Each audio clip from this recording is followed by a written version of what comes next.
nominee and has already announced plans for a nominating convention. In his video, Graham says what comes next must come from the people of Maine.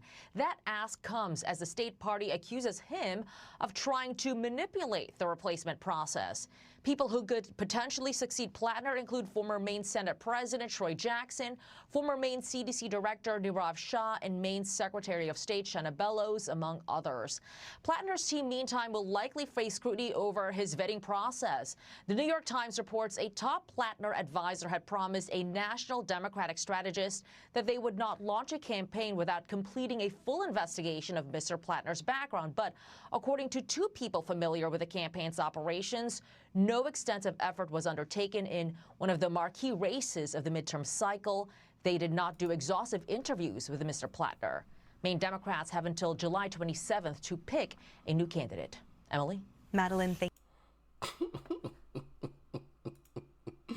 You know, don't you just love when the Democrat Party is in absolute shambles? I love it, man. I absolutely love it. But in today's topic of discussion, we have to talk about the Democrat Party and Graham Platner, as I'm sure you guys probably could have guessed from that first clip there, because they have a major problem on their hands. And that is, there is an internal fight between the establishment and the far left communists. And with Graham Platner stepping down, they're in between a rock and a hard place at this point. Because the establishment knows the Graham Platners of the world can't win. They can't win in a general election, right? And I said this in the video from last week, I believe it was, or earlier this week, when it was first announced that Graham Platner was going to step down. I was like, well, I think it's pretty obvious why they kind of forced this guy out of the door. It's because they saw he wasn't going to win. Because he had been accused of all types of stuff before. Had the Nazi tattoo, the racist comments, all the whole nine. He had been accused of the rapes and everything else before. What's different now? She's a Democrat that accused him? No, not at all. The difference is they realized he was about to lose to Susan Collins, which, yes, I know she's a rhino, but it's better than the alternative, right? I've already spoken about that 1,000 times. I'm not going to harp on that anymore. And so now they're forcing him out. But here's the issue. All of his supporters, all of those other communists, they're not going to vote for the establishment type if that's who replaces Graham Platner. But then also, if a far leftist communist type replaces Graham Platner, he's not going to win. So they're stuck in between a rock and a hard place. So that is going to be quite interesting to see how they, try to thread that needle. But also, you have people within the Democrat Party saying, hey, if you don't choose a far leftist, we're not going to support it. But before we get to that, I do want to play this clip that is actually quite hilarious of John Fetterman, who is allegedly thinking about or going to switch his party affiliation to Republican. We shall see. That's been all the speculation going on recently, is that he's going to switch parties. But he had something interesting to say about Graham Platner, and I want to play it for you all, so check it out. Senator, thank you for calling in and joining us. What did you make of that announcement? I'd say that the trash took itself out, threw it out. Yeah. And now he leaves an accused rapist. He's the guy he'll be remembered, a guy that spent 10 years in Kick, the platform. That's the Predator's Paradise. He now defiled his marriage and sent sexual messages to women as a newlywed, and all the things he said. Now he gets to go away. He can go back online. He can go around doing all the kinds of things. But the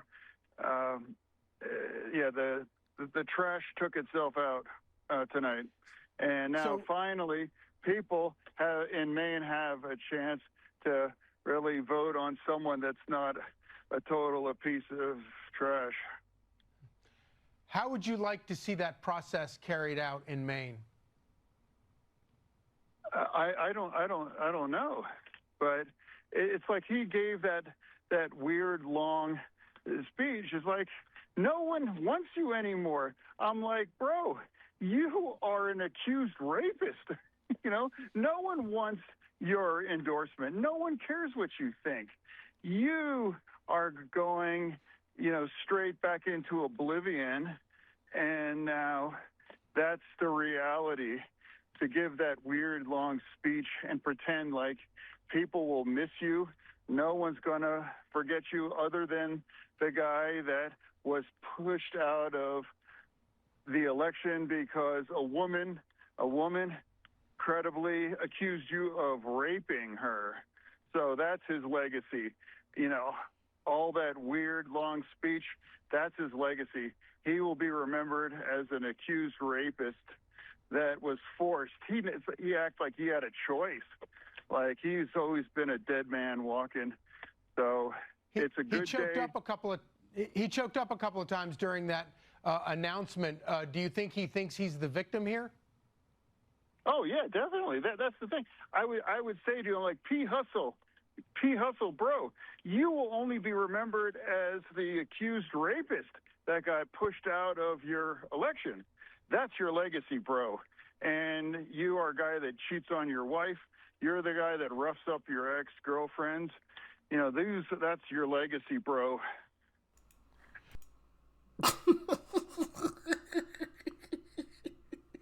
I'm not laughing at the allegations and whatnot. I'm just laughing at how hilarious it is to listen to John Fetterman just railing on this guy. And you can tell John Fetterman is fed up with the nonsense. He's fed up with the BS. And you can tell by it right there. Man. But now I want to get into a clip from, yes, Joyless Reid, a.k.a. Joy Reid. Because she says something that's quite interesting that, I spoke about earlier. It's leaving the Democrat Party in between a rock and a hard place. It really is. Check out her recent statement on her show. Check it out. Progressives picked Platner. So you need to replace him with somebody who is ideologically the same. Basically, because that is what was decided. The people of Maine, the Democratic voters of Maine said, we want a progressive. They did not say they want an APAC moderate. So the Democratic Party in Maine ought to pick someone who is ideologically the same or ideologically similar as Platner. If you don't, and the DNC shoves an APAC candidate down your throat, you have my permission to not vote for them.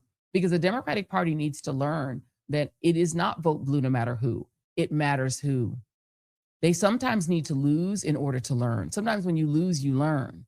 And I'm just telling you right now, if they put a little APAC, send Israel all the bombs, give Saudi Arabia all the money, let the UAE run over us and give Trump another plane. If they put another APAC sellout moderate in place of Graham Platner, and they do not put somebody in who is his same ideology, you have my permission to stay your ass home.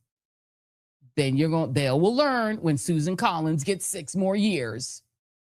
At this point, we have to teach Democrats. We need to instruct them and teach them how to treat us. It's like being in a relationship. You got to teach people how to treat your ass. You know, the good thing about it, 6 more years, if she gets in, she might go the way of Mitch McConnell. She'll be glitching and freezing. Exactly. Glitching and freezing because they don't never want to retire. Why that old lady still? She needs to retire too. But you know what? Leave her in there. Isn't she older than Mitch McConnell? Probably. I mean, at this point, they're all 100 years old. But the reality is we're going to focus on the races where the people get to choose the ideology of what they want. People didn't pick Graham Platner because of his stupid tattoos. They picked him because of his ideology. So you heard that there. And she's not the only, far leftist that thinks that way.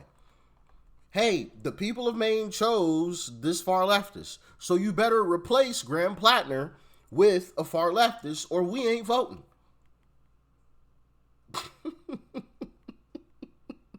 You got a similar situation going on in Texas with Jasmine Crash Out Crockett and James Tallarico. She refuses to endorse him. So yeah, isn't it so great to watch the Democrat Party absolutely implode? I love it. I love it. It is so beautiful to watch. So beautiful to watch. But once again, hopefully, come 2028, following another loss, the Democrat Party will realize the errors of its ways and will come back to a true center, right? And I say true center because Democrats will say that they're center left right now, and not at all. Not even close. Not by a long shot. They're not even in the ballpark. But hopefully they will come back to a more centrist party where it should be, right? Because this is just, they've gone off the deep end. They've gone off the deep end, and there's no way that they could possibly win. Because if they go with the far left lunatics, the communists, they're not good.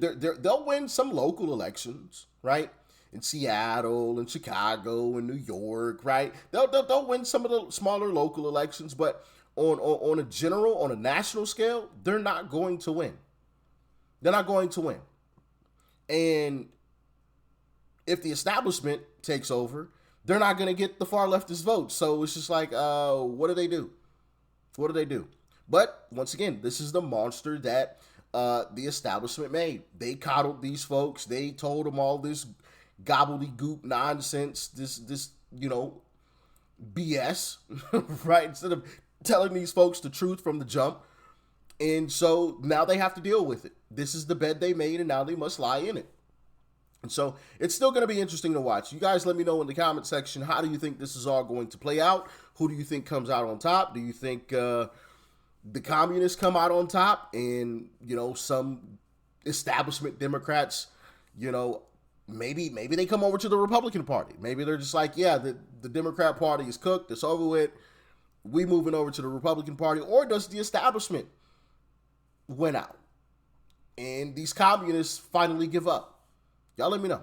Stay safe out there. Peace and love. I'm out.